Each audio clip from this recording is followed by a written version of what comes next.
Let's read. Basa po tayo. Lucas Kapitulo 2, versikulo 8 hanggang 14. Luke chapter 2, verse 8 to 14. And yeah, let's read. Binabasa po natin ang salita ng Diyos. And ang version na gamit natin, U Bible or U version of the Bible. Yung U Bible app. Nandun kasi dami ng versions na nandun. Pwede mo i-download, pwede Tagalog, pwede English. Ang mga na-download ko na versions, KJV, ito ASD, and then ESV, NIV, NLT, tapos Easy Bible, tapos may NASB. Yeah, yun yung nare-recall ko na mga na-download ko. Pero binabasa ko 5 lang sa ngayon. Sometimes 6, sinasama ko yung Easy Bible. Or, Easy. Alright, so, basa na po tayo. By the way, 2 parts po ito. So, meron itong kadugtong bukas. Ang title ng babasahin natin, Nagpakita ang mga anghel sa mga pastol. So, 8 to 14. Tapos, yung para bukas ay 15 to 21. Alright. So, yeah. Let's read. Verse 8. Sa gabi ding iyon, may mga pastol na parang mali ako basa. Agad-agad. Sa gabi ding iyon, may mga pastol sa parang na malapit sa Bethlehem na nagbabantay ng kanilang mga kawan ng tupa. Verse 9. Biglang nagpakita sa kanila ang isang anghel ng Panginoon at napaligiran sila ng nagniningning na kaluwalhatian ng Panginoon. Lubha silang natakot. 10. Ngunit sinabi sa kanila ng anghel, talaga naman, pagka yung anghel ng Panginoon, pagka anghel ni Yahweh talaga, yung fear tatanggalin and will be replaced by calmness and assurance. Verse 10. Ngunit sinabi sa kanila ng anghel, huwag kayong matakot dahil naparito ako para sabihin sa inyo ang magandang balita. Good news talaga dala ng anghel, ng messenger ng Panginoon na Yahweh. Naparito ako para sabihin sa inyo ang magandang balita na magbibigay ng malaking kagalakan sa lahat ng tao. Kahapon Bible survey kami sa GLC2 and ganda ng reminder. So yun yung pangalawang week namin doon sa Bible survey. So 8 weeks tatagal yun. Tatakbo 8 weeks siguro. Tapos lagi na-remind na naman kami na yung sa Old Testament, ang pangako ni Lord is land, promised land, and then seed, kay Abrahamic covenant, land, then seed, and then blessings. So, yung blessings, hindi siya fully fulfilled sa Old Testament. Puro glimpse of blessings ang makikita natin sa Old Testament. But ang katuparan nung pangako kay Abraham do sa First Covenant ay nasa New Covenant. Old Testament, Old Covenant. New Testament, New Covenant. Yun yung fulfillment nun. So, yung blessings is nasa New Covenant. Alright. So, ba't ko nasabi yun? Kagalakan sa lahat ng tao. Everybody will rejoice because of this blessing. And the blessing is for everyone. So, it is inclusive for everyone but exclusive to those who's going to believe. Bakit ganun? Inclusive, in-include niya lahat ng blessing. Bakit exclusive siya? Kasi yun lang tatanggap ng blessing, makaka-receive. Kasi may magre-reject ng blessing. So that's the reason. That's the only reason why it is exclusive, because it is exclusive. It is available for everyone, but not everyone will accept and receive God's gift of salvation. To be with Him in His kingdom, not to be separated with Him in His kingdom. So to be, but not to be. So to be with Him, but not to be. What do I mean by that? Those who will receive the gift of His salvation is going to be with Him. But those who are going to reject his gift will not be with him, will be separated. Alright. So, 11. Sapagkat isinilang ngayon sa bayan ni David, sapagkat isinilang ngayon sa bayan ni David, Bethlehem. Sorry, may messages lang. Verse 11, sapagkat isinilang ngayon sa bayan ni David ang tagapagligtas, ang Mesayas na siyang Panginoon. 12. Ito ang palatandaan, makikita ninyo ang sanggol na nababalot ng lampin at nakahiga sa isang sabsaban. 13.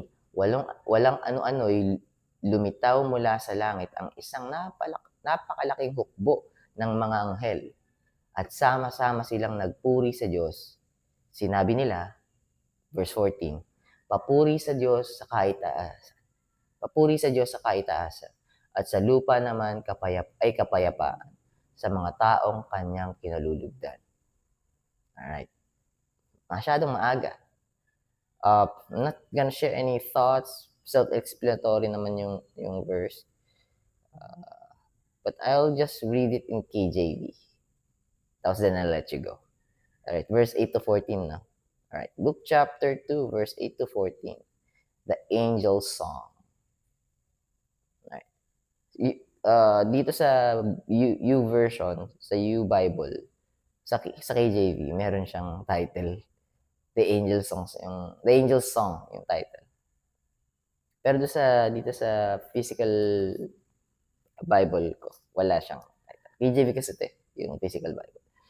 Verse 8, and there were in the same country shepherds, pastol, abiding, dwelling, naninirahan, or nandoon sa lugar na yan, abiding in the field, keeping watch over their flock by night. 9, and lo meaning look, and lo, the angel of the Lord came upon them, and the glory of the Lord shone around about them, and they were sore afraid. Takot sila. Sore afraid, malubhang na takot. So, ibig sabihin, in-emphasize yung takot. And then 10, and the angel said unto them, fear not, for behold, I bring you good tidings of great joy, which shall be to all people.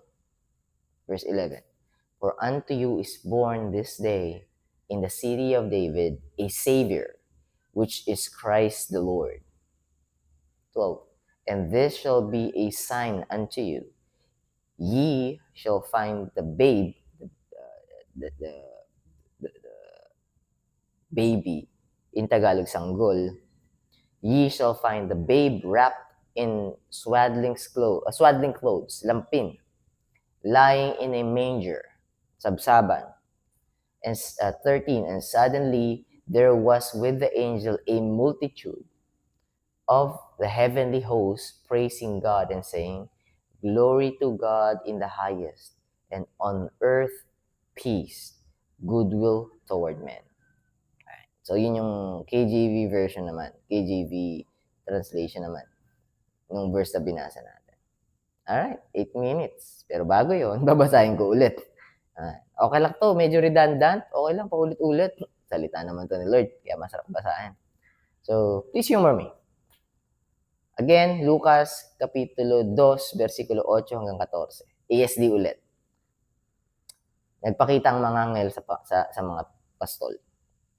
Verse 8, sa gabi ding iyon, may mga pastol sa parang na malapit sa Bethlehem na nagbabantay ng kanilang mga kawan ng tupa.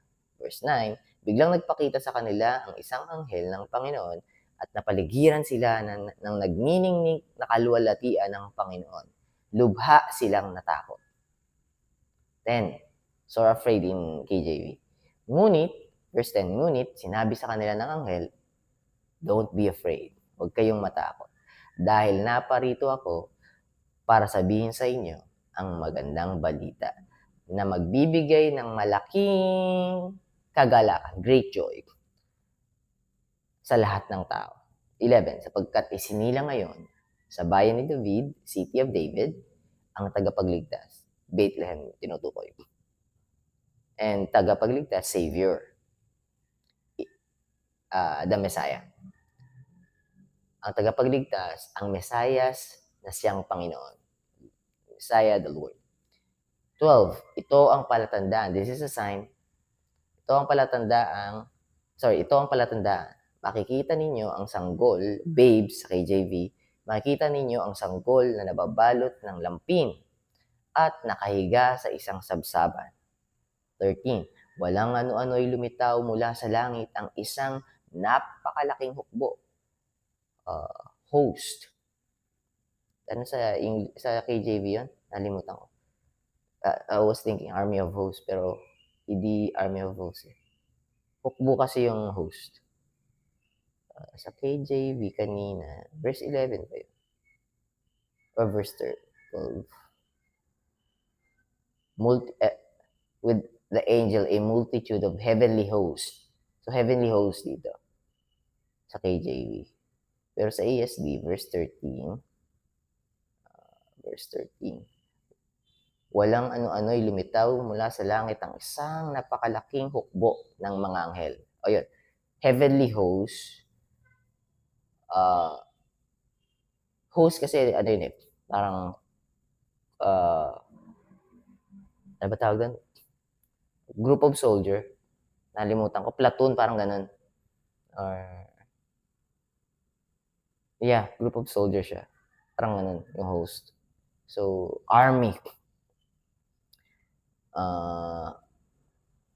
Pagka sinabing the Lord of hosts, the army of the Lord. Dito naman, angel, heavenly host. Heavenly host. So, napakalaking hukbo ng mga anghel.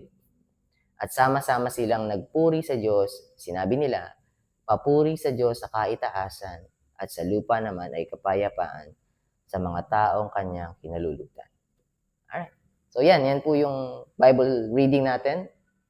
May konting sharing of my own takeaways. And konting-konti lang naman ngayon. And ayoko namang pahabain ng gusto. Parang pinag-iisipan ko, focus sa reading. Tapos tapusin mo na lahat. Pero di pa ako makapag-decide. So, kung ano lang i-impress muna sa akin ni Holy Spirit every day. Sometimes I'll be sharing a lot of thoughts. Sometimes I'm just gonna stick on reading. So, yeah. Having said that, God bless you guys. Keep safe. I'll be seeing you tomorrow for part 2 ng title na binasa natin kanina. Bye for now.